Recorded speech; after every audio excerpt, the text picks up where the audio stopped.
የሰው ልጅ መጨረሻውን በሳሮን አየሁኝ። እንግዲህ ለህይወት በጠነሰሰችው የሴራ ጥንስስ ራሷ ወድቃበታለች ማለት ነው። ህይወትን ከቤት አስወጣለሁ ብላ ወደ ህይወት ስትጠጋ አዳልጧት ወድቃ ህይወቷን አደጋ ላይ ጥላለች ማለት ነው። እንዲሁም ደግሞ አመሜ ብላ ስታስመስል ነበረ። ይሄ ሁሉ ነገር የምታደርገው ህይወትን ተጠያቂ ለማድረግ እና ሁሉም ሰው በህይወት ፈርዶ ከቤት እንዳስወጧት ስለምትፈልግ ነበረ። እንግዲህ ሩት ህፃኗን ለማግኘት ከወንድሟ ጋር ሂዳ ነበረ። እንዲሁም ሳሚም ተከታትሏት ሂዷ ነበር። ነገር ግን እዛ ቦታ ላይ ሊያገኛቸው አልቻለም። ምክንያቱም የሩት ወንድም ስላየው ሩትን አፏን አፍኖ ከዛ ግድም እንዲጠፉ አድርጓል። ነገር ግን ሳሚ አሁን ሩትን እየጠረጠራት ይገኛል ማለት ነው። ሰላም ሰላም! ውድና የተከበራችሁ የቻናል ቤተሰቦች እንዴት ናችሁ? ደህና ናችሁ? ከኔ ጋር ሁሉም ሰላም ነው። የህይወት መንገድ ክፍል 28ን ይዘን መጥተናል ማለት ነው። ቪዲዮን እስከ መጨረሻው ድረስ በማዳመጥ በመከታተል እስከ መጨረሻው ድረስ አብራችሁኝ ሆኑ። እንዲሁም ለቤት አዲስ ከሆናችሁ ሰብስክራይብ ማድረጋችሁን እንዳትረሱ፣ ላይክ አስተያየታችሁንም እንዳትረሱ። በቀጥታ ወደ ቪዲዮ ልምጣ ማለት ነው። እንግዲህ በዚህ ክፍል በባለፈው ታስታውሱ ከሆነ ሳሚ ሩትን ተከትሏት ሄዶ ሩት ወንድሟ ጋር ሄዳ ህፃኗ ያለችበትን ሁኔታ ለማጣራት ነበር የሄደችው። ነገር ግን ሳሚ ከኋላ የምትሄድበትን ማወቅ ፈልጋለሁ ብሎ ሲከታተላት ነበር። ቀጥ ብላ ባዶ ቤት ነበር የሄደችው፣ ጅምር ቤት ያላለቀ ቤት። እዛ ውስጥ ወና ቤት ገብታ ወንድሟ ልታናግረውና ህፃኗ ያለችበትን ሁኔታ ለማረጋገጥ ብላ ብትሄድም ሳሚ ግን ተከትሏት ሄዶ ህፃኗን ልታያት አልቻለችም። በሰዓቱ የሩት ወንድም ሳሚን ስላየው ጎትቷት አፏን ያፈንና ሩት በሰዓቱ በጣም ደንግጣ ነበር። እንዴ ወንድሜ ምን እያደረክ ነው? ትለዋለች። እሱም ደግሞ የሆነ ሰው እየተከተላት እንደሆነ ነገራት ማለት ነው። ከዛም በኋላ ሳሚም እያደባ ቀስ እያለ ለማየት ቢሞክርም ነገር ግን እነሱ ተያይዘው ከዛ ሰፈር ጠፍተው ነበር ማለት ነው። ነገር ግን እንግዲህ ያው የህይወት ልጅ እስካሁን ድረስ በሩት እጅ አልገባችም ማለት ነው። ምክንያቱም የሳሮን ሰዎች አሁንም እንደያዟት ይገኛሉ። ነገር ግን የሩት ወንድም እየተከታተላቸውም እንደሆነ ተሰምቷል። እንግዲህ ሳሮን ደግሞ ሳያማት አመመኝ ብላ ነስርም የነሰራት እያስመሰለች እንግዲህ ወንድሟ ዴቭ ስለመታት ሁሉም ሰው በማስመሰሏ እንዲቀርቧት ትፈልጋለች። አሁን ላይ እያስመሰለች ትገኛለች ማለት ነው። አመመኝ፣ ስራው መሄድ አልችልም፣ እያነሰረኝ ነው ብላ እያስመሰለች ነበረ። ነገር ግን የሚሰጧትን መድኃኒት ራሱ አትጠቀመውም ነበር። ከሶፋ ስር ትጥለዋለች ወይ ደግሞ የሆነ ቦታ ታስቀምጠዋለች። እንደገና ደግሞ ነስር የሚመስል የሆነ መድኃኒት ነገር አፍንጫዋ ላይ እየቀባች አነሰረኝም እያለች ነበር ማለት ነው። ይሄ ሁሉ እንግዲህ ህይወትን ከዛ ከቤት ለማስወጣት የምታደርገው ክፋት ነው ማለት ነው። ነገር ግን አሁን ላይ ዴቭ እህቱን ስለመታት በጣም እየጸጸተው ነው። ነገር ግን ምንም አማራጭ እንደሌለውም ራሱን አሳምኗታል ማለት ነው። ህይወት እንግዲህ እንዴት ታላቅ እህት ላይ እጅን ትዘረጋለህ ብላ ስትለውም እሱም ደግሞ ምን ላድርግ ህይወትዬ፣ እኔ ምን ላድርግ ከአቅሜ በላይ ከሆነ እህት ይህን ጭካኔ ከየት እንዳመጣችሁ ራሱ ሊገባኝ አልቻለም። አሁን እኮ በቃ ታመመች እኮ በቃ ለይላት፣ ምን ባድርግ ነው የሚሻለኝ እያለም ሲላት ነበረ። ነገር ግን ህይወትም ሰዎች መጥፎ ቢሆንብንም ለእነሱ ባምላሹ መጥፎ ነገር ማድረግ ሳይሆን ካሉበት መጥፎ ነገር እንዲወጡ ማድረግ ነው እንጂ ተመልሰን እኛም እንደነሱ መጥፎ ነገር የምናደርግ ከሆነ ምኑን ከነሱ ተለየን እያለችም ስትለው ነበረ። ይህን ነገሯን ደግሞ ዴቭ እንግዲህ ህይወትን ሲያደንቃትና አንቺን ያገባ እኮ ታድሎ፣ ምንም እንኳን በሆነ ነገር ቢጨናነቅ እንዴት ብለሽ ማጽናናትና እንዴት ብለሽ ከጎኑ መሆንን ታውቂበታለሽ ና አንቺን ያገባው እንዲህ ልክ እንደ ማቶ ሳላ እድሜው ረዥም ነው የሚሆነው ታድሎ እያለም ሲያደንቃት ነበረ። ህይወት እንግዲህ ሳሮንን በጣም እየታገሰቻት ነው። ምክንያቱም ዛሬን ሳይሆን ትናንትናዋን እያየች በሰዓቱ ጥሩ ሰው ስለነበረች ለሷ ያንን ነገር እያስታወሰች ከመጥፎ ጎኗ ይልቅ ጥሩ ጎኗን እያየች እየታገሰቻት ነበር። አሁን ግን በጣም አበዛችውና ህይወት እዛች ቤት እንድትኖር አትፈልግም። ብትችል ብትሞትላት ነው የምትፈልገው። እንግዲህ ሳሮን ማስመሰሉን ትቀጥላለች ማለት ነው። ሩት ወደ ቤት ስትመጣ ሳሚ እዛ ተቀምጦ ነበረ። እንዴ ዛሬ ሰው ሁሉ የት ሄዶ ነው? ምን ሆነዋል ሰዎች እያለ ሲል እንዴ ሳሚ አልታይም እንዴ? እኔም እኮ ሰው ነኝ፣ ግን አሁን ገና ከውጭ እየመጣሁ ነው ትለዋለች። የት ነበርሽ ደግሞ አላት። እሷም ደግሞ የሆነ የምትሄድበት ቦታ ስለነበራት ሄዳ እየመጣች እንደሆነ ትነግረዋለች። ነገር ግን ሳሚ ይጠረጥራታል። የሆነ ተንኮል አስበሻል አንቺ ሚዳቆ፣ ብቻ ደግሞ እኮ እግሯም እኮ ጭቃ ነው። ልክ እኔ የሄድኩበት ቦታ እሷም እግሯ እዛ ቦታ እንደሄደች ግልጽ ነው። ነገር ግን አሁን የት ነበርሽ? እግርሽ እዚህ ቦታ ሄዶ ነበር ወይ ብዬ ብጠይቃትም እሷም ተመልሳ በጥያቄ ታፋጥጠኛለች። ስለዚህ ዝም ከማለት ውጭ ምንም ላረግ አልችልም እያለ ብቻውን ሲያወራ ነበር። እንደ ሳሚ ፈዘዝክ እኮ ምን ሆነህ ነው ብላ ስትለው አይ ምንም፣ ነገር ግን በሰዓት እንዴት ከውጭ እንደመጣሽ ገርሞኝ ነው ብሎ ይነግራታል። ሩትም ደግሞ ለነገሮቹ ቦታ አልሰጠችም። ምክንያቱም ሳሚ እየተከታተላት እንደሆነ አላወቀችም ነበር።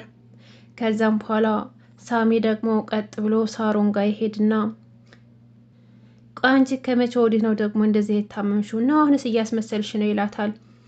ሳሮንም ምን ነው እኔ ስታዩኝ ብረት ነው አይደለም የምመስላችሁ? አልታመምም አይደለም አለችው። ሳሚም እንግዲህ አይ እንደዛ ማለት ሳይሆን አመሜ ካልሽ በጣም ረዥም ጊዜ ሆኖሻል፣ እንዴት ድንገት እንደዚህ ልትታመም ይቻልሽ አላት።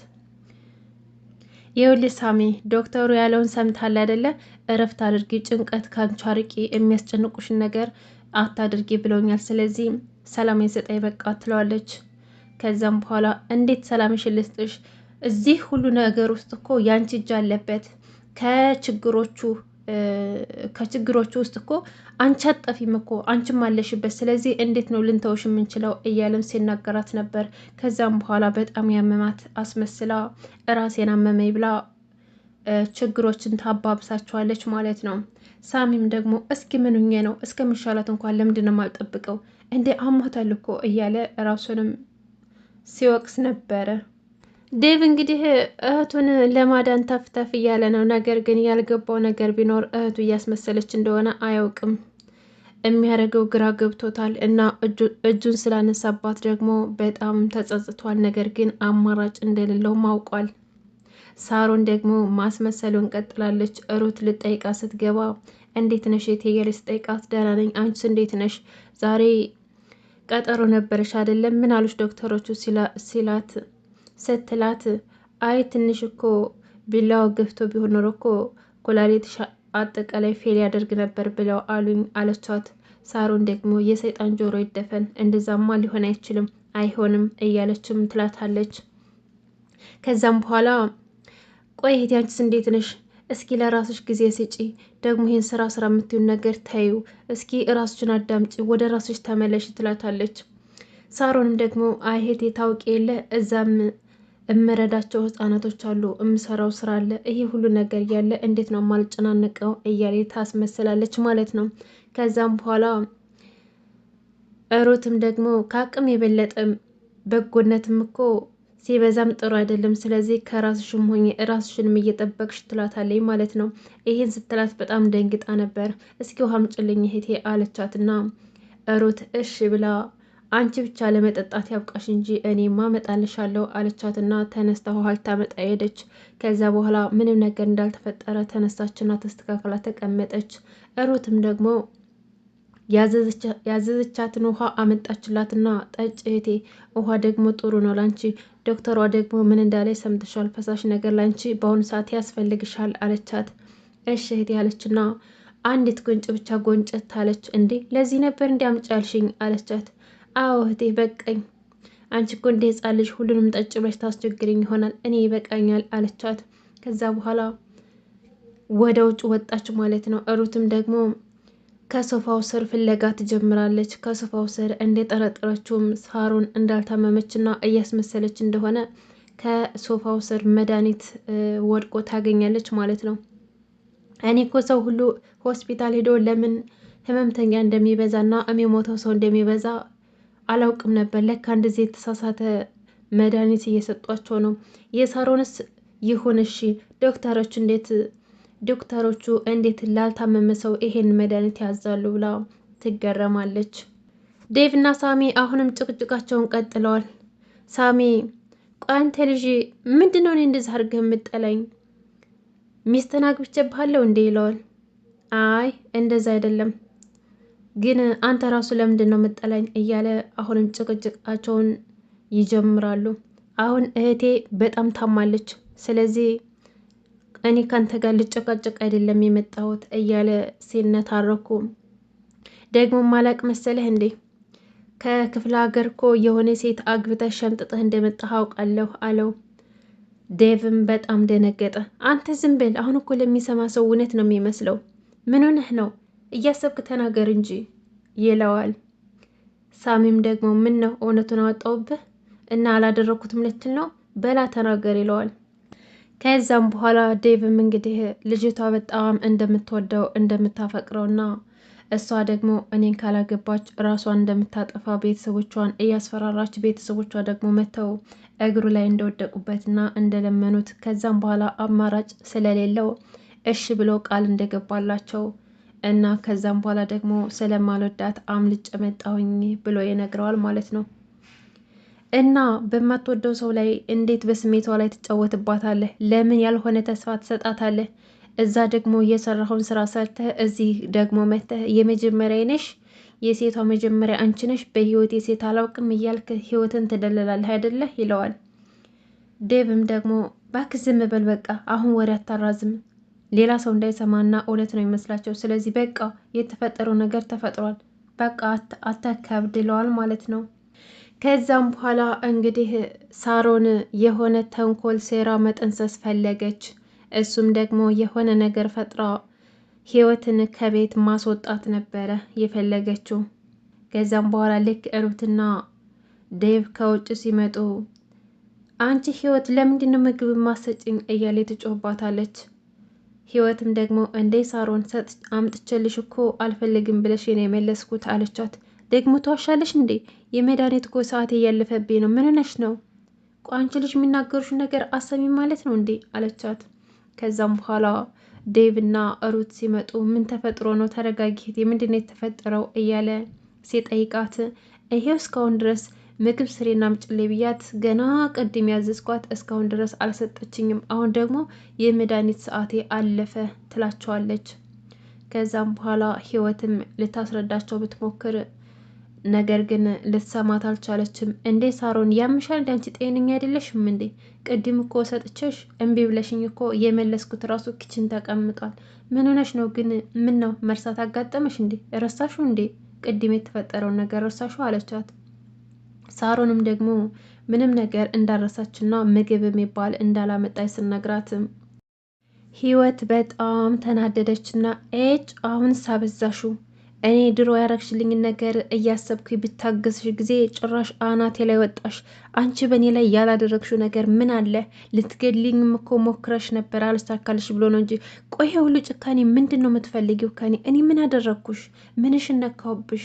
ቆይ ለምንድን ነው እንደዚህ እያረግሽኝ ያለሽው? አሁንስ መረረ ነው ያለኝ። እኔ ላንቺ ያልሆንኩት ነገር ምን አለ?